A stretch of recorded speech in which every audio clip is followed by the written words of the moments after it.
great again. Welcome to Team Trump Online.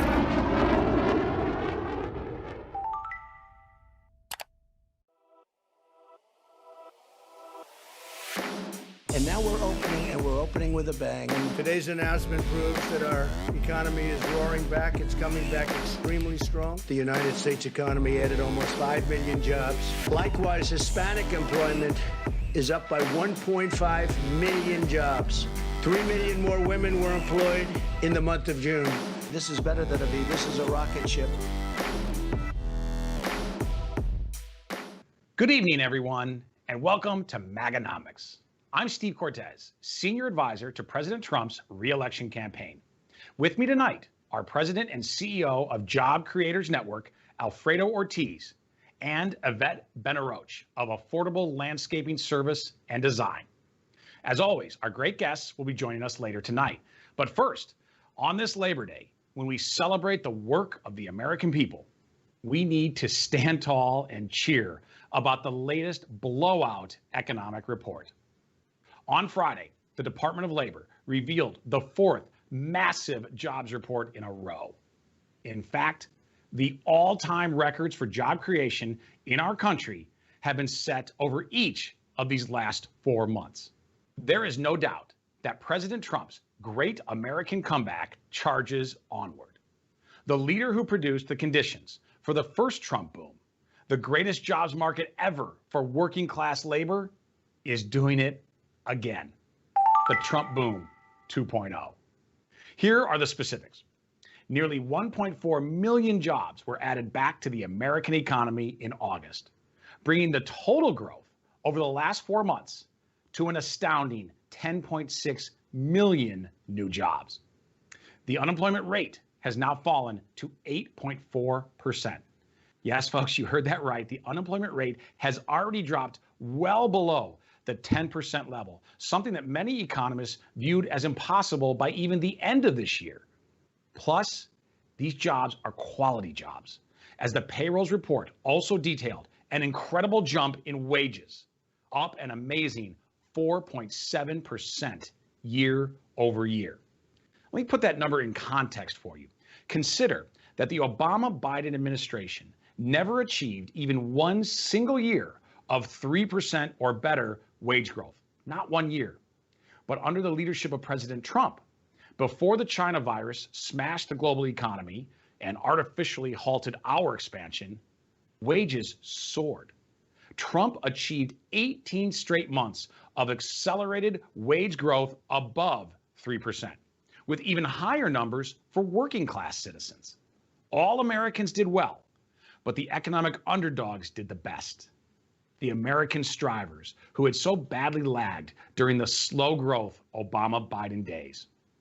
Blue-collar workers, those with less education, minorities, all prospered and leaped to the lead of income gains. And now it's happening again with gusto. And this 4.7% wage growth is hard evidence that our great economic rebuild gains steam. Now, to be sure, we know that a lot of hard work still lies ahead. Many Americans, through no fault of their own, still yearn to get back to work. But we should also rightly celebrate data points that reinforce the upward momentum of this incredible story of American renewal.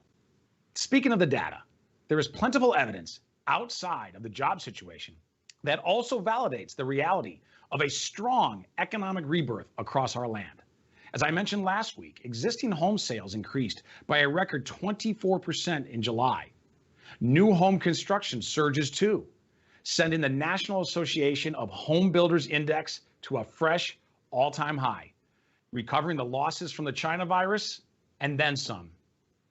Those new homes need new appliances, which explains why household appliance purchases has spiked 50% higher so far in this third quarter compared to 2019.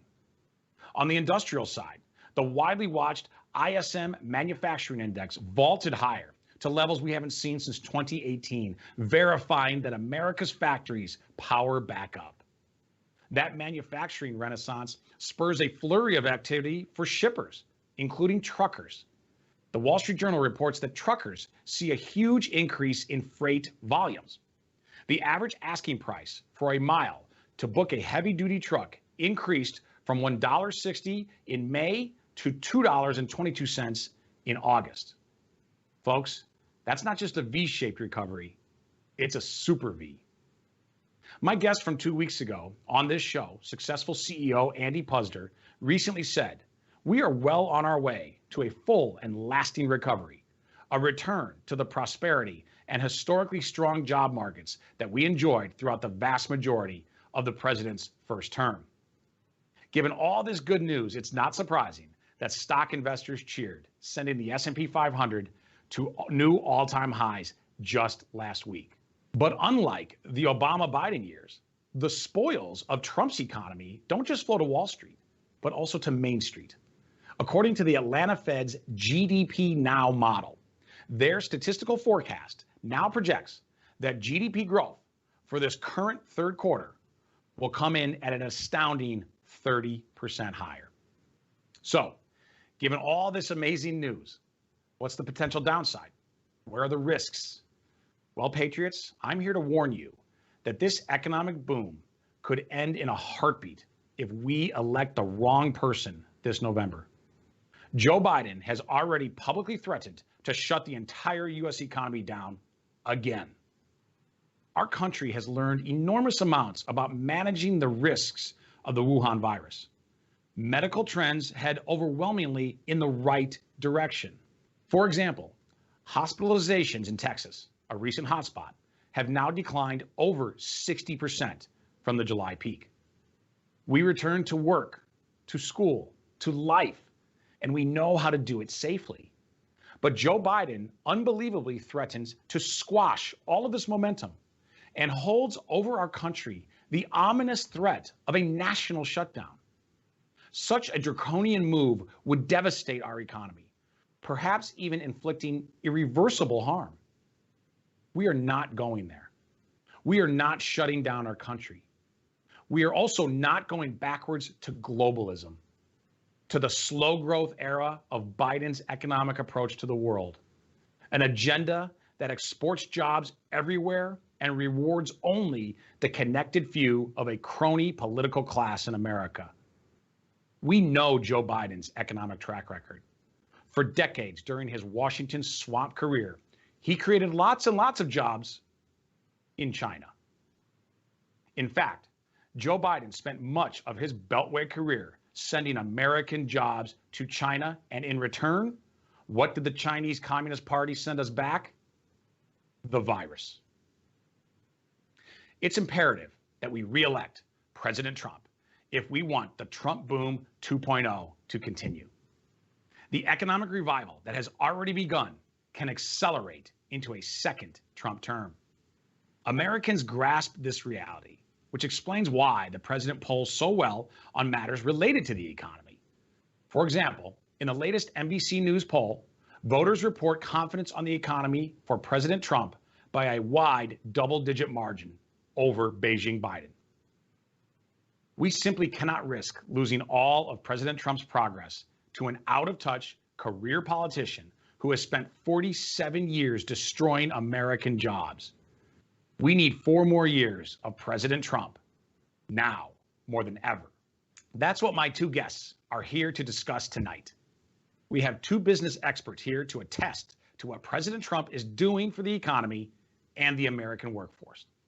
The best way to hear about what the president has accomplished for Americans is to hear straight from them, firsthand. But first, we have a short commercial break, and we'll be right back after this. Ready to go? This is a crisis. This is no time for Donald Trump's record of hysterical xenophobia. Biden's son inked a $1 billion deal with a subsidiary of the Bank of China. Why are we getting nervous, man? China is going to eat our lunch? Come on, man. They're not bad folks. Since the outbreak, the Communist Party has been mobilizing overseas organizations to buy local supplies and send them to China. The growth of China is overwhelmingly in our interest. What a beautiful history we wrote together. Banning all travel will not stop it. The president is right. That travel restriction on China, as every public health official we've talked to said, bought the country time. Hysterical xenophobia. Xenophobia. Joe. I complimented him on dealing with China. I'm not going nuts. I'm Donald Trump, and I approve this message. Kamala Harris ran for president by rushing to the radical left, embracing Bernie's plan for socialized medicine, calling for trillions in new taxes, attacking Joe Biden for racist policies. Voters rejected Harris. They smartly spotted a phony. But not Joe Biden. He's not that smart. Biden calls himself a transition candidate. He is handing over the reins to Kamala while they jointly embrace the radical left. Slow Joe and phony Kamala. Perfect together. Wrong for America. Welcome back. I'm Steve Cortes, and my first guest tonight is Alfredo Ortiz, President and CEO of the Job Creators Network. Alfredo, welcome to the show. Steve, good evening. Thank you so much. You bet. So listen, let's start talking about policy, job creation policy. I know that you were really vital in passing the Tax Cuts and Job Act of 2017. What can you tell us about that process of getting that tax cut done, and also what it has done for American enterprise since? Yeah, absolutely. Thanks, Steve. Yeah, what an incredibly important program that really was. As you know, really the secret to Trump's success in the economy and the thriving economy was the cut in regulations and really the tax cut. And really that tax cut and the fight that we really kind of led on that was really the people's voice, especially the voices like Yvette that you're going to hear from later, the voice of that small business owner. 30 million small businesses out there, Steve, employing 60 million hardworking Americans. So really the backbone of our country, the backbone of America, and really kind of the lifeblood of entrepreneurialism and free enterprise that we so love in this country today. And that's something that we were really proud of. It really was going around the country. At our peak, we traveled about 39 different states, crisscrossing with our two buses, 50,000 miles, talking to hundreds of small business owners. And again, really providing them with a megaphone and the platform to be able to state their case and what they would be doing with tax cuts and why it was going to be so important for them. As you know, Steve, at one point in our country, under the Obama administration, actually, we had negative entrepreneurialism, right, which basically meant that more businesses were closing than were actually opening. And that was the trend we had to reverse. And frankly, that's why, first of all, Job Creators Network was formed. But more importantly, why we use and really leverage that voice of the small business owner, the backbone of America, to really make that case for the tax cuts. Right. Well, and Alfredo, you queued it up there nicely for me. On this show, what we do on MAGAnomics is we talk about the economy first from a macro perspective, and you're an esteemed expert from that perspective, from the macro case. But then we also want to get to the micro, which is why we're going to speak to Yvette, and that's our normal formula for MAGAnomics. Let's talk about from 30,000 feet what's happening in the economy, and then let's get all the way down to Main Street and talk to an actual business owner and what are they seeing on the ground. So, Alfredo, you mentioned the Job Creators Network, your organization. Tell us about your organization, how it was founded, what you do. Yeah, unbelievable organization that was founded by Bernie Marcus, really one of our greatest American dream stories out there. A Russian Jewish immigrant that was born in New Jersey, really, grew up with gangs and really just was, a fighting spirit all along. At 48, Steve, he was fired from his job. He had a vision. Board didn't agree with him, so he was fired at 48. And at 52, he started the Home Depot with just 2 stores in Atlanta. And today it employs over 400,000 hardworking Americans, an unbelievable story. And his concern, though, was that under the Obama administration, with the heavy regulations and the heavy tax load, that there was no way that he could have been able to open up and repeat the success of Home Depot. So that's why he started Job Creators Network. And we really delved into kind of, the advocacy work of the small business owner really for the past 5 or 6 years of the organization. And so, I couldn't be more blessed and proud to lead, such an organization with that kind of boss, that kind of leader, a visionary who really just has a heart for this country. And is probably one of the most patriotic folks you'll find. And outside of just the work that he does with Job Creators Network, the philanthropic work that he does in so many different areas. I mean, in Georgia, for example, alone, the aquarium in downtown Atlanta literally reinvented the city of Atlanta. Right. No, he's an incredible entrepreneur, incredible patriot. He, Ken Langone, there's just unbelievable people who are involved in the formation of and all that it's become. But I don't want to just talk about them. I want to talk about you also, Alfredo, about your own background.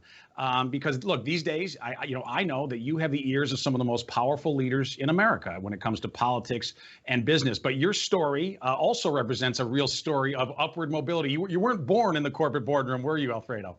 Yeah, far from it, Steve.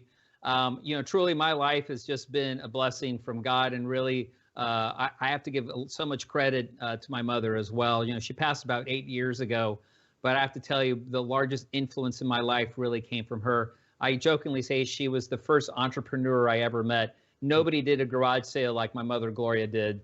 But really, growing up, grew up in Chula Vista, California. And, there's two sides of Chula Vista. I also jokingly say there's the Chula Vista side, and there's the Chula Juana side, which is a side closer to Tijuana. That was a tough upbringing. We used to go on trash day, my mom and I, and we would fill up the trunk with aluminum cans and newspapers. We'd run that over the YMCA, catch it in. That was our grocery money for the week. So to go from that to being the first kid to graduate from high school, from college to grad school, to working Fortune 500 companies in leadership position, owning my own small business, and then just a few weeks ago, standing next to the president on that platform, accepting the commission that I know we're going to talk about in a little bit.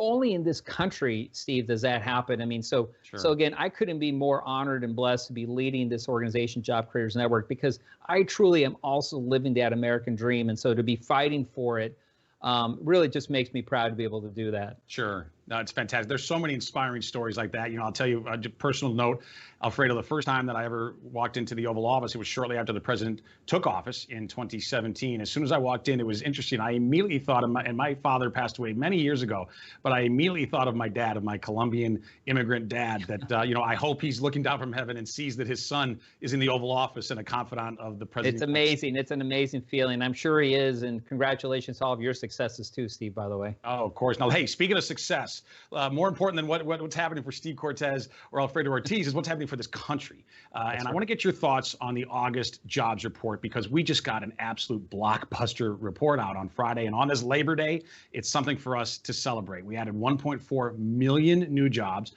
bringing the total over the last 4 months to 10.6 million total new hires. In addition to that, Alfredo, and I don't think this is getting enough attention, so I want to highlight it, the wage growth, 4.7% year over year wage growth. That is stellar. So in your opinion, can you tell us your views on this report and what it means going forward for the economy and the American people? Yeah, well, we know that the left and Biden and Harris and all those are trying to, poo-poo over all this kind of report, Steve, but it's impossible to do. A 50% reduction from the peak we just saw a few months ago on the unemployment rate, down to 8.4%. I mean, truly unbelievable when you think about that. And when you look at the jobs overall, like you said, we've added 10 million in the past 4 months, 10 million jobs. Look, we're halfway through it. So, we're not quite there yet. So I don't want to be, as they say, spiking the football. But the success that has happened and occurred in such a short amount of time, frankly, only a president who understands business like President Trump does, I think, could have pulled this off. He understood what it did to make this thing happen. And when you look at, why the success, a lot of it, like the Paycheck Protection Program, Steve, as you and I both know, 51 million jobs were saved because of that. I know Yvette was a beneficiary of that, and I know she'll probably talk about that, the jobs that were saved, at her job, at her business. Right. But again, such a success. And when you think about the record time that this incredibly large government program, $500 billion put out there of assistance to 5.1 million small business owners, Steve.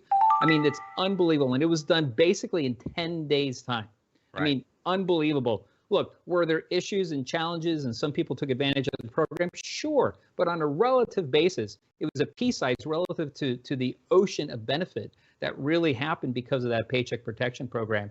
And again, I got to give the administration, Secretary Mnuchin, and of course, President Trump the credit, because they pulled off something, quite frankly, that I think any other president would have struggled to try to pull off. And we are seeing this V-shaped recovery happen. across all the different levels. You know, hospitality, Steve, has been hurt the worst through this pandemic. Right. They continue to struggle. We need to continue to do more for that. But when you look at other sectors of the industry and of the economy, they really are coming on strong. And the stock market is literally almost back at record highs. It's unbelievable.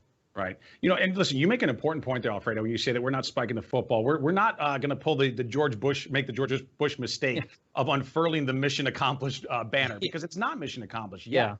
Yeah. And we know that. We know that we still have work to do to reclaim the heights of the Trump boom that we were enjoying as recently as the early part of this year. But I also think it's, at the same time, it is proper for us to celebrate the enormous progress that we have. Absolutely. And again, this isn't my opinion. This is statistical evidence. The economic data that's coming out is just frankly astounding in its optimism right now. And so you mentioned a V-shaped recovery. The president started to use the phrase super V. So I think I've got to take my cues from my boss, and I'm going to start calling it a super V recovery. But if the super V continues for the rest of this year, and we re-elect President Trump, as all of us hopes, obviously that is the case, for the next 4 years of President Trump, what do you think, economically speaking, can be achieved in a second Trump term?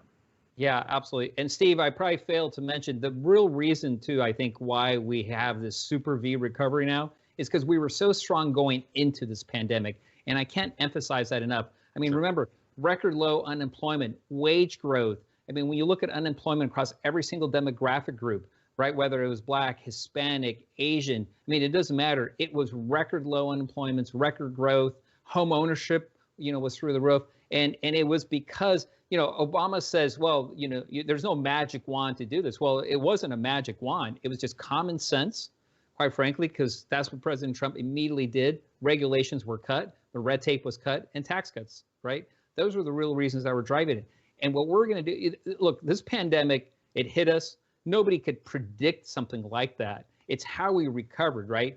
An old boss of mine used to say, it doesn't matter how many times, let's say, you even mess up. It's how you get past it that really matters. And we didn't even mess up here. This was something that hit us out of the blue. Sure. But when you look at that, think about it. We basically recognized the pandemic in February, roughly. That's when it hit us. And here we are in September, just literally less than a year later, 7 months later. At the 8-month mark, we may have an actual vaccine. I mean, this is record timing, right? And this is because, for example, Operation Warp Speed, which, quite frankly, Steve, I wish the administration talked more about it because it's unbelievable. Just compared to all the other challenges that we've had in the past, swine flu, you name it, the record speed at which this was done. And that's because President Trump understood one thing: get government out of the way, allow it to be a facilitator, right, of private enterprise and government and other sources to work together, but let innovation do its thing, right? Let the free enterprise and freedoms basically do their thing.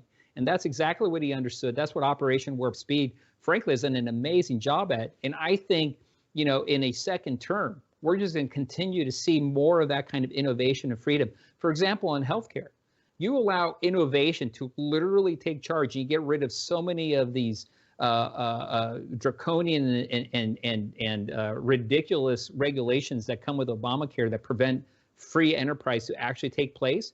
You're going to have amazing innovations take place. You're going to be able to have costs come down on healthcare because, frankly, that's the one thing Obamacare never really did. It never addressed the cost because all it is, it kept layering more and more regulations on it. So in so many states, for example, that are run by Republican governors, they've pushed the envelope as far as they could under the federal Obamacare regulations, and they've allowed innovation to take place, and it's been amazing.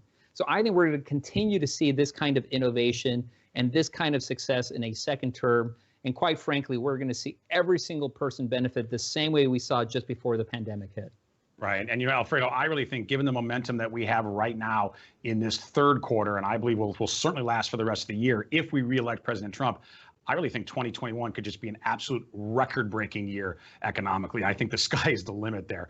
And by the way, Steve, we got to give the Fed truly in this particular case also some credit because thank goodness they also did listen to President Trump over the past couple of years, pushing down and keeping those rates down. I think with that combined with just fantastic thinking on the behalf of the President Trump, the administration, you're absolutely right. We're going to see a record 2021. Sure. No, it's a powerful combination. You're exactly right. So you mentioned earlier, Alfredo, the White House Commission on Hispanic Prosperity. Both you and I are honored to serve as commissioners on that body. And it's a brand new organization that is, again, hopefully into the second Trump term, going to work on a lot of important issues, things like educational options for Hispanic families who can't afford private school, a lot of initiatives that we can get done in the coming months and we hope coming years of President Trump. I want to ask your view on the Hispanic vote in this upcoming election.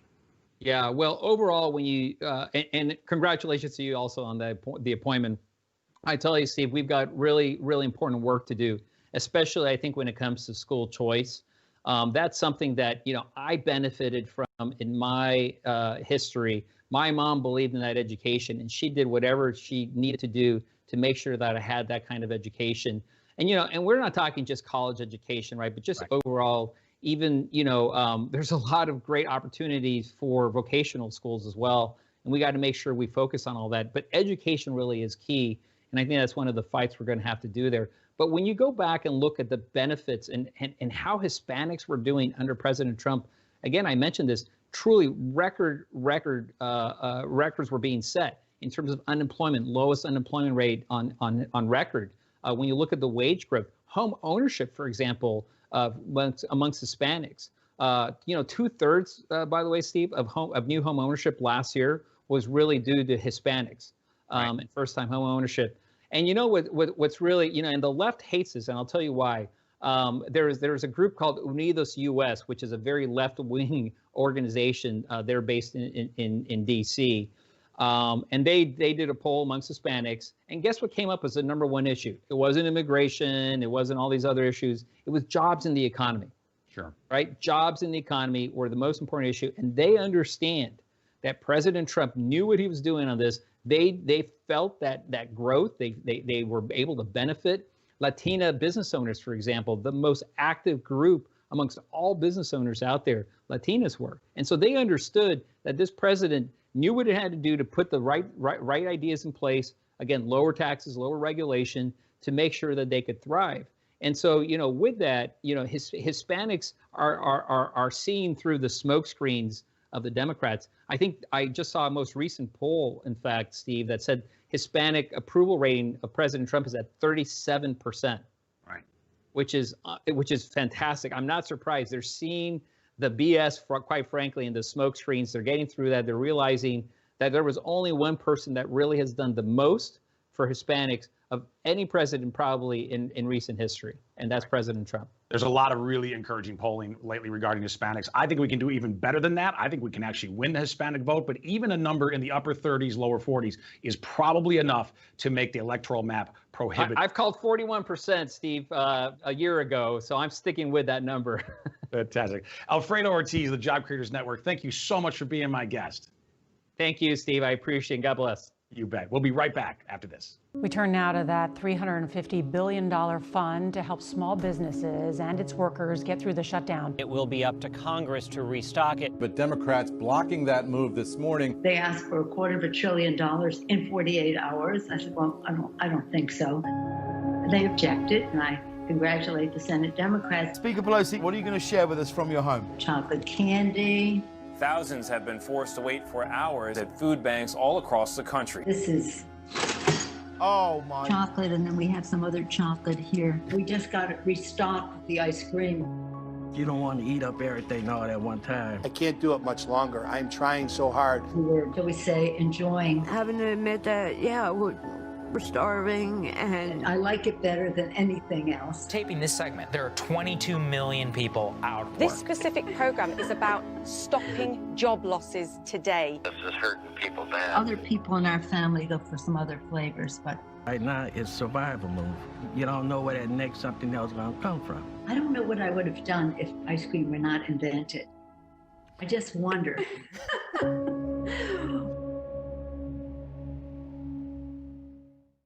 Joe Biden has embraced the policies of the radical left. Trillions in new taxes, crushing middle-class families. If you elect me, your taxes are going to be raised, not cut. Amnesty for 11 million illegal immigrants. Citizenship for 11 million undocumented folks. Reducing police funding. Yes, Absolutely. The radical left has taken over Joe Biden and the Democratic Party.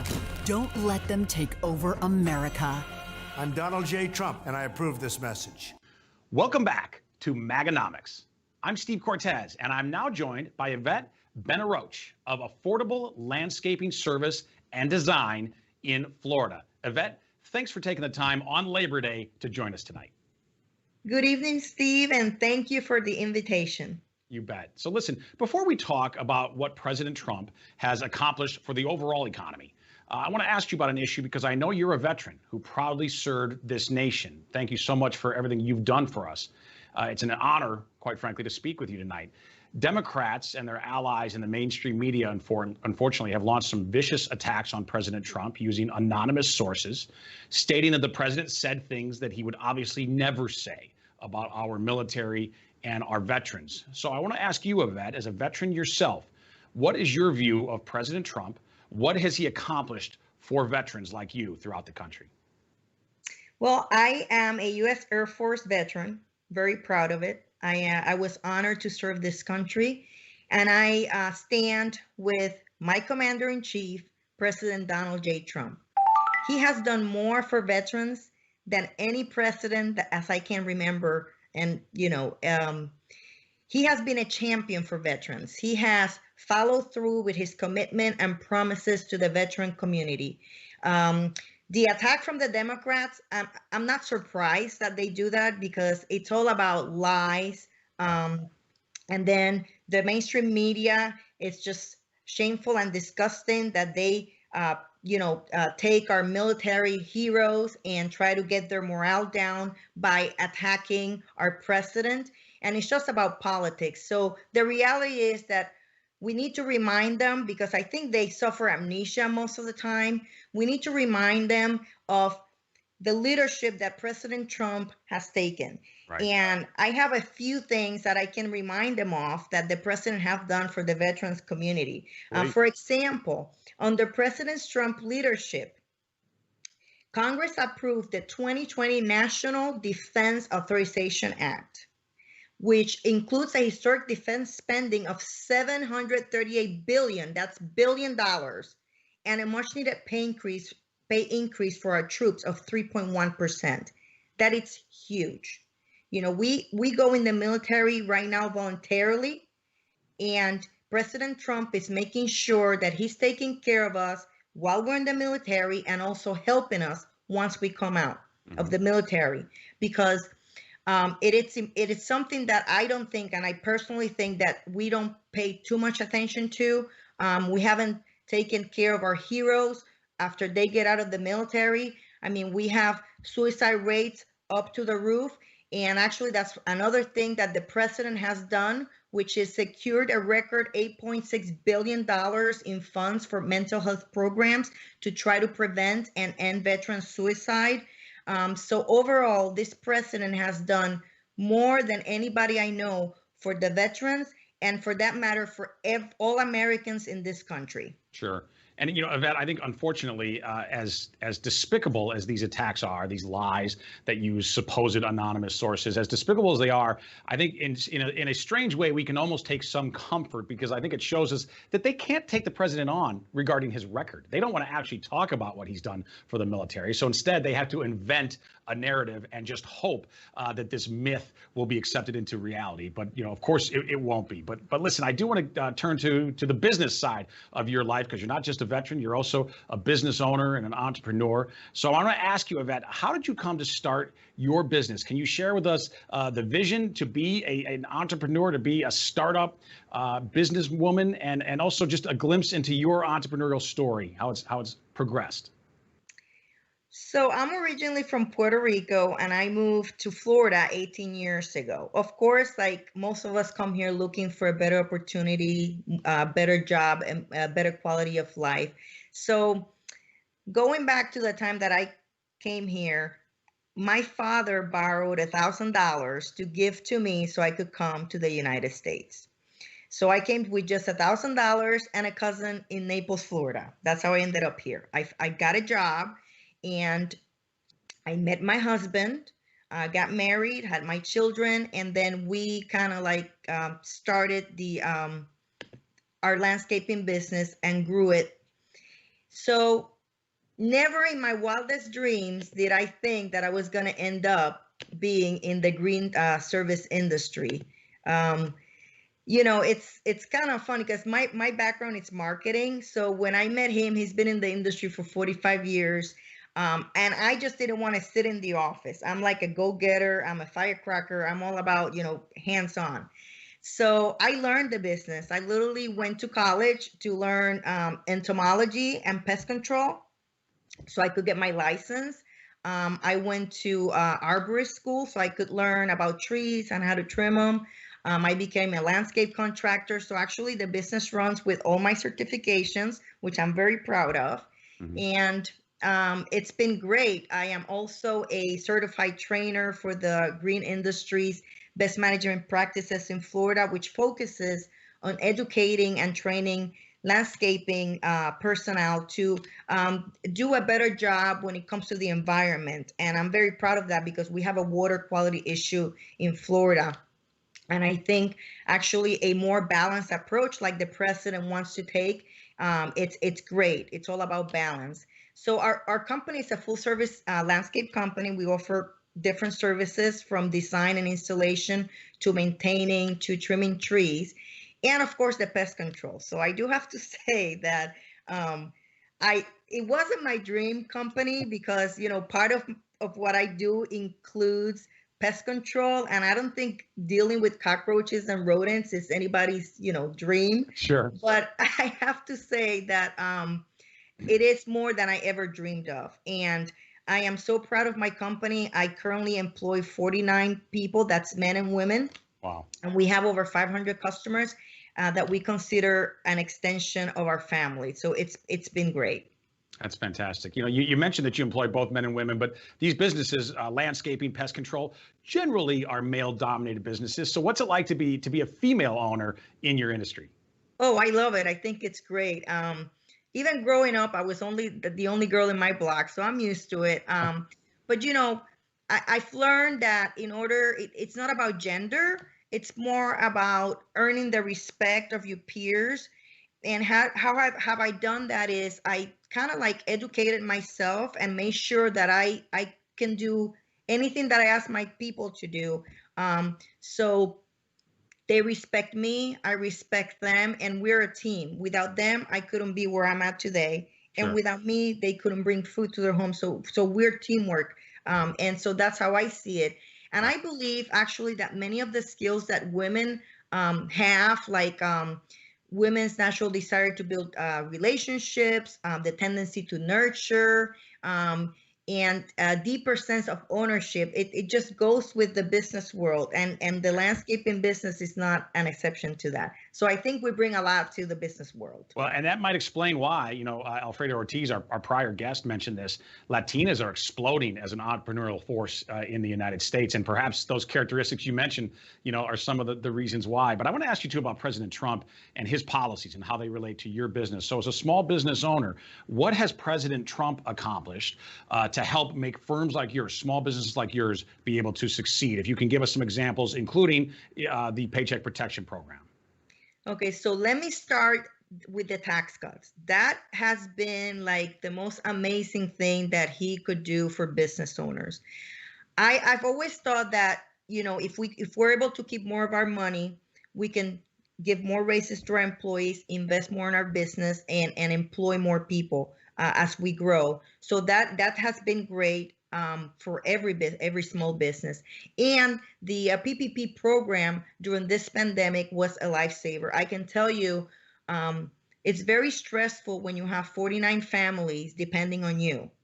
And for example, in my business in particular, we don't get paid until we do the services. So we're always like a month behind on billing. So the uncertainty of if we were going to get even paid for our services, you know, was enough to put us like in a stressful situation with what are we going to do with our employees? What about if we can't, you know, every week come up with the amount of money we need to do payroll?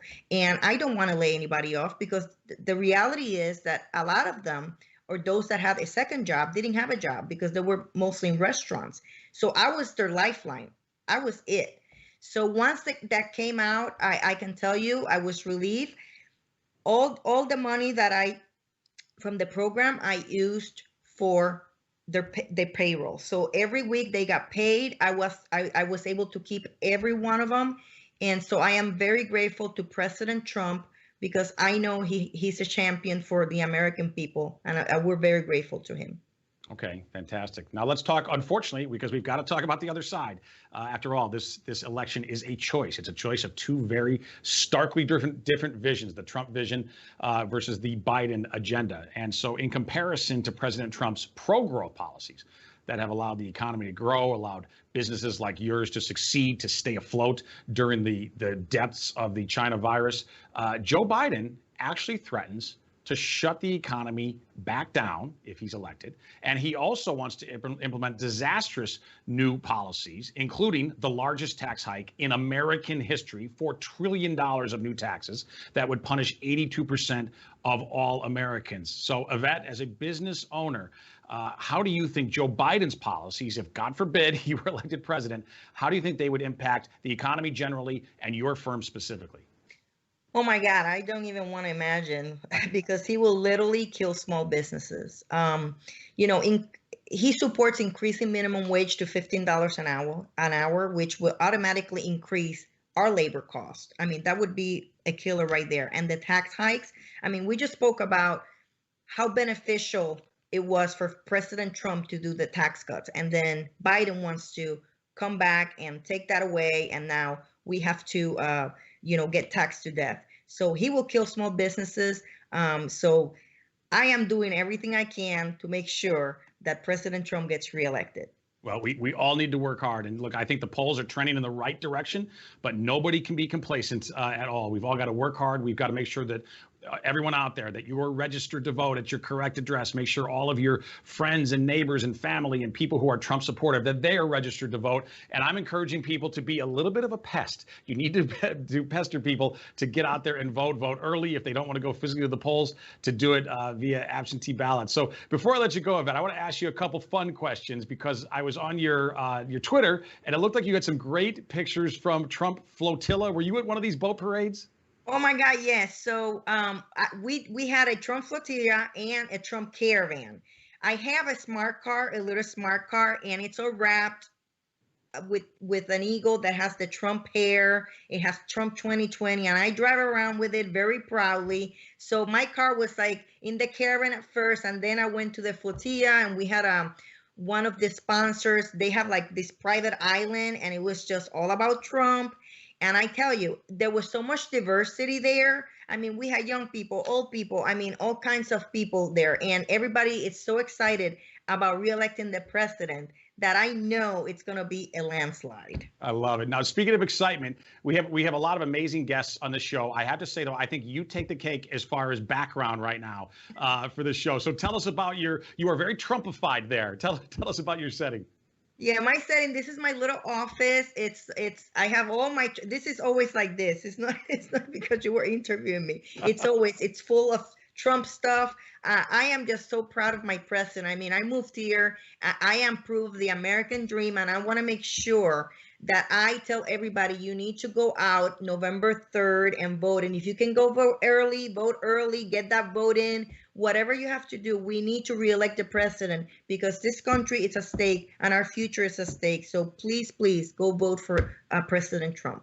Yvette, you're an inspiring American. Thank you so much for being our guest tonight. Thank you so much. God bless you and God bless America. You bet. Thank you. We need your help to defend our great country against Joe Biden and the radical Democrats. The stakes could not be any higher this November. We need all the patriots at home watching right now to join our fight to re-elect President Donald J. Trump. Here's how you can get involved. Download the new groundbreaking Trump 2020 app, now available on Apple and Android. To stay in contact with us, please text Trump to 88022. If you or your friends, family, or neighbors want to get involved in our fight to re-elect President Donald J. Trump, please visit armyfortrump.com to sign up. And please follow me on social media at Cortes with an S, at Cortes Steve on Twitter. We'd like to thank our amazing guests, Alfredo Ortiz and Yvette Benarroch, for joining us this evening. And a special thank you to all of our supporters watching at home. Happy Labor Day, and we'll see you again next time.